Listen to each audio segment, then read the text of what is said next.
Welcome to Waking the Kraken. This is our Captain's Log 2. So, Number 2. Welcome back to getting to know us a little bit better. This time we're doing favorite cartoons. Yeah, top 3 cartoons. Last time we brought you books, and now we're bringing you our favorite animated look. That's that's very clever, yeah. Thank you. I just came up with that. Okay, so would you like to start or would you like me to start today? I'll go ahead and start this one. Okay, nope. All right, so I'm going to start with one of my favorite cartoons that growing up was Edd, Edd and Eddy. I really like this show a lot because it's kind of just like a super simple premise. It's like the kids in the cul-de-sac. Yeah, you're following 3 kids in a cul-de-sac, and they're like, a whole thing is they're coming up with these ridiculous schemes to make money, right, so that they can go buy a jawbreaker.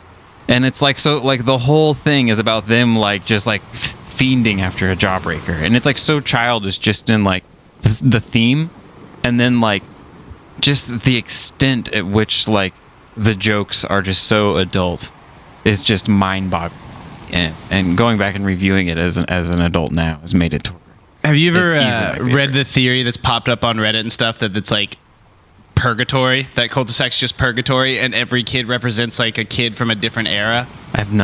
Where heard it's that. like Rolf is like the early 1900s because he's like an immigrant's kid and like he's like the son of a shepherd kind of thing, and then you go along and stuff like that, and like Eddie, like the first Ed, the one's obsessed with money, is the one that was raised in like the Great Depression because that's why he's obsessed with money. And then like you've got like the dumb one is supposedly like in the 70s, and then Double D is like in like the 90s, and then like there's kids from the 80s and stuff. It's just ridiculous. That's interesting. Like, no, I've never heard that before. So yeah, and but I guess have you ever seen the last episode of that show? No, I hadn't actually. So what's really interesting and something I really appreciate about that show a lot, and is that it has an ending. Yeah.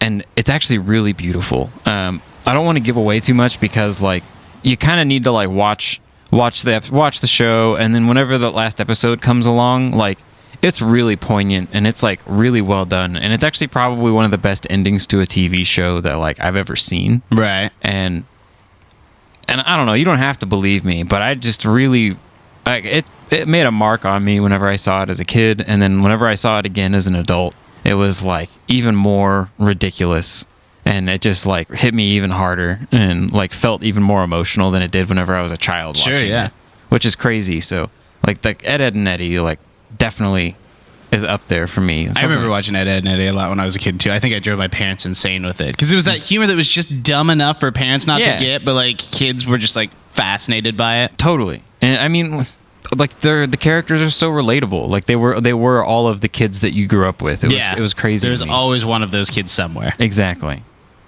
My pick for my first one is going to be, I'm sure you guys have seen me wear this hat on here before, but I dressed as this for Halloween. It's Gravity Falls. Gravity Falls. Me and you watched this actually together. It's phenomenal. It's like the X-Files meets Twin Peaks. It's about this kid and his sister who, like Dipper and Maple Pine, they get shipped out to their great uncle's house in Oregon. Yeah. And he owns the Mystery Shack, which is just like a scam for like people to like go and like try to like find cryptozoology things and stuff in this museum that he's glued things together. Yeah, like a tourist trap. But unbeknownst to them, the city of Gravity Falls, where they're actually at, is actually filled with supernatural things.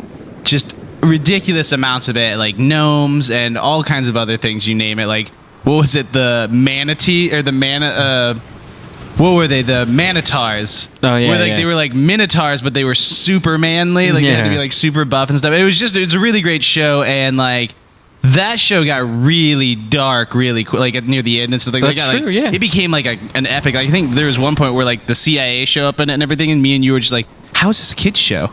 Yeah, well, because it totally takes a turn, and like it feels like you're watching an episode of The Twilight Zone all of a sudden, and it's like, whoa, what the crap? And I think it was just gripping as like not only a kids cartoon, but as an adult watcher and stuff like that. It was incredibly gripping, and that's why I really liked. Well, yeah, I mean, because we were adults whenever we watched it. For the first this was time. like 2 years ago. Yeah, and it blew my mind watching it like the first time. Like that show. It was on Cartoon Network, right? No, it was on Disney Channel. It was on Disney Channel? Wow. Okay, even crazier.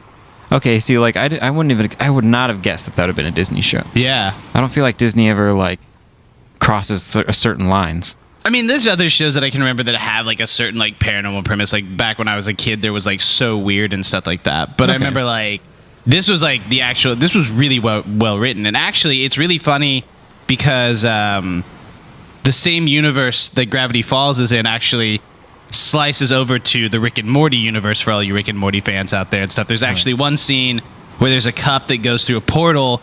And then in Rick and Morty, you actually see that Easter egg of the cup coming out of the portal in, I think, the first episode or the second episod and stuff. Yeah. Yeah, man. And it's the same... Is it same animators? No, they're just friends. They're just like, friends? Yeah, Justin Roiland and, like, the guy who does, like, Gravity Falls and stuff like that, they've all been friends for a long time. That's super cool. So... Well, for my second cartoon, I was going to do Samurai Jack. Samurai Jack, I think, was... pretty much the most unique cartoon to me when I was growing up.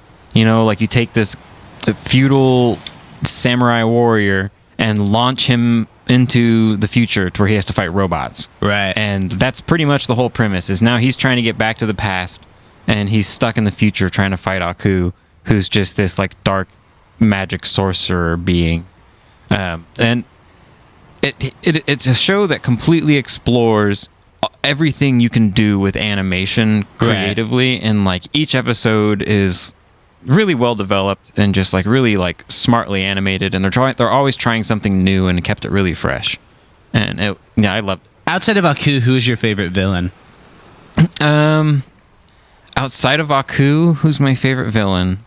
Or just other character other than Jack and Aku. I was gonna say like that's a tough one. I really like the I can't remember the name of it, but it's the villain that looks like its top of its head is like a lava lamp. Oh yeah. Like that one's really crazy because it like is basically Shang Tsung from Mortal Kombat and absorbed the power of whatever fighters it wanted and would just throw the fighters out like a puppet master. Yeah.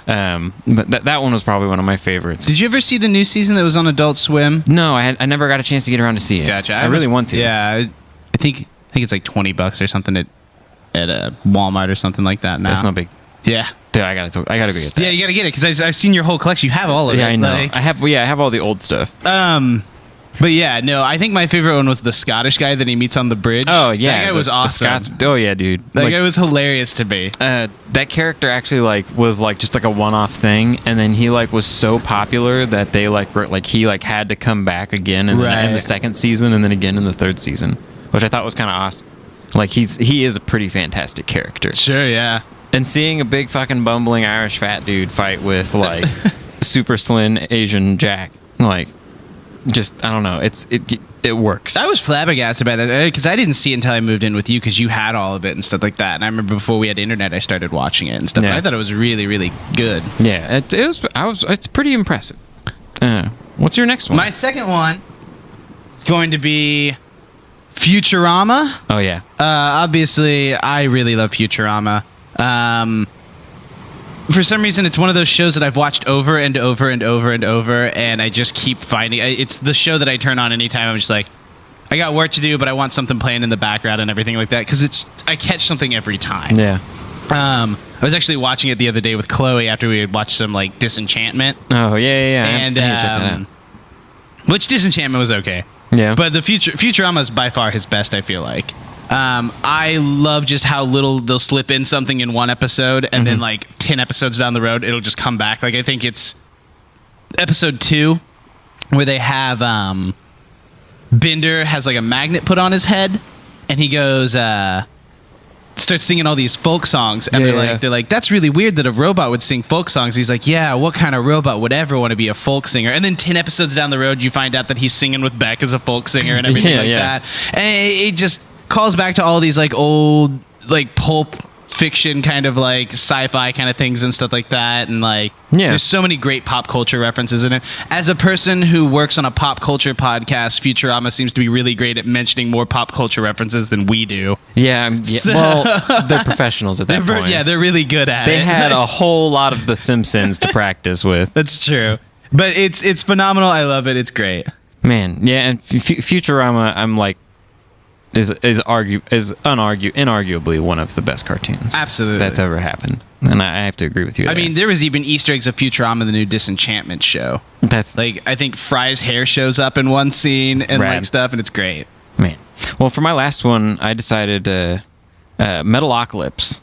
That one I could see. Yeah. See, this show was important to me because one, I was a metalhead whenever it came out. Like, and as it came out, it was like the first time like I'd heard basically a lot of the metal culture in like a pop culture kind of setting. Sure, yeah. Adult Swim, and the actual metal albums that they ended up writing for the show ended up being some of the best metal albums that were released that year. Right. And they actually like.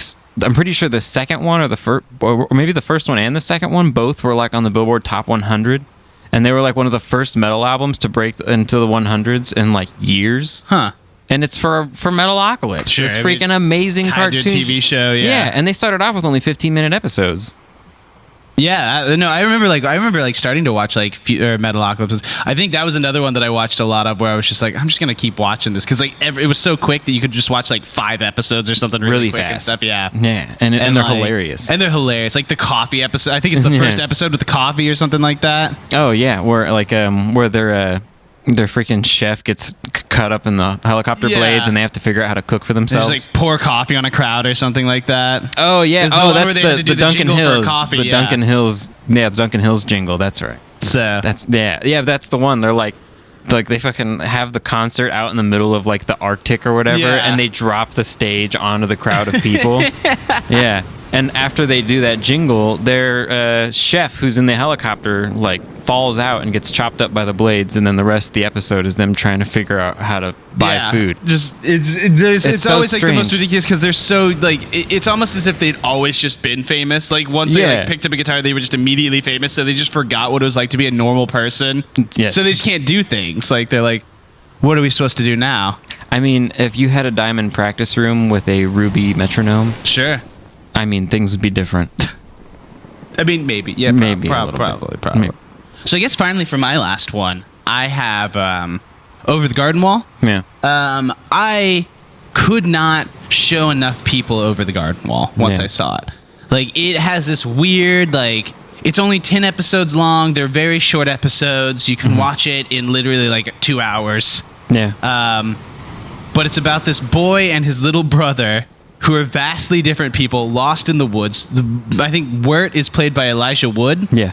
And like they're lost in the woods, and it's almost this Grimm Brother-esque fairy tale land.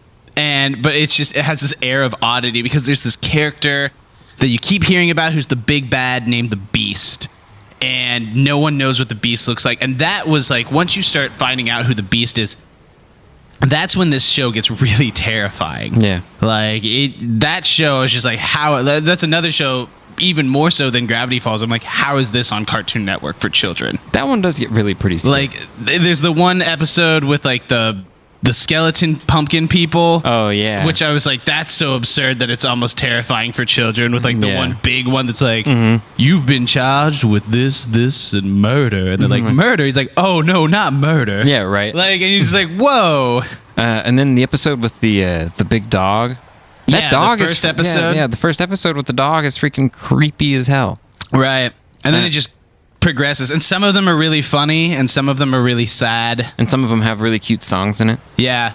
Or like the creepy one that sounds like Tom Waits. The one that's like, I'm the highwayman. I do work with my hands. Yeah. He did sound exactly like Tom Waits. He sounded so much like... I actually had to check and see if it was Tom Waits. It wasn't, was it? It wasn't. No, it was someone else.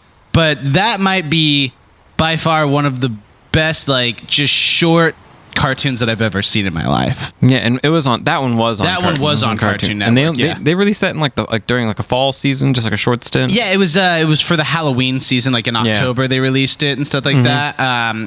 Apparently it took like 10 years to make, because like the guy had everything written out and everything, but then like it just went through this like, you know, red tape constantly that they did at Cartoon Network and stuff over it. And so that, after seeing all of that, was amazing.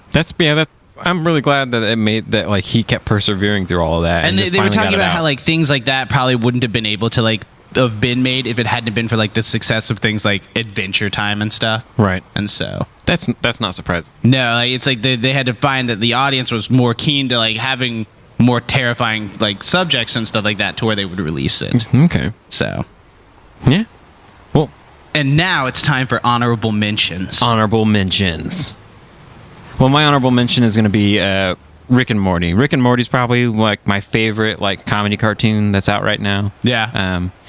It just kind of dives so deep into absurdism that like you just can't not just look at it and laugh. Right. Like if you watch Rick and Morty, something about it is gonna tickle you. Absolutely. And I think that's like the typical consensus about it, which is why it's an honorable mention, is because everybody pretty much already likes it. My honorable mention is one that I actually debated on putting in my top 3, but then afterwards I was just like, no, I just got to do this other one. Mine is going to be Venture Bros. They just finished their new season. Oh, yeah. It is phenomenal in the fact that I grew up watching all of those old Hanna-Barbera cartoons like Johnny Quest and all these other things. And just to see how absurd they put these characters into a thing is even more ridiculous. Like, it's one of much like the other thing where I was like, we're like Futurama, where they'll call back. They'll definitely like just take seasons apart and then like just like put things, just plug them right into the next season. Yeah. You'll think characters have been gone from like the first season that show up in the 5th season. It's ridiculous. I love it. It's phenomenal. I mean, that's a pretty well like thought out show, and like they like take their time with it, right? And like kind of they normally like take like 2-3 years in between show like episodes or seasons to like make Venture Bros. And that's really smart to me. Like taking the time to like really think something out and like have it be like the way it should be before you release it is probably what makes Venture Bros so great to me. Well, that and Hank and Dean Venture. Because go Team Venture. Go Team Venture.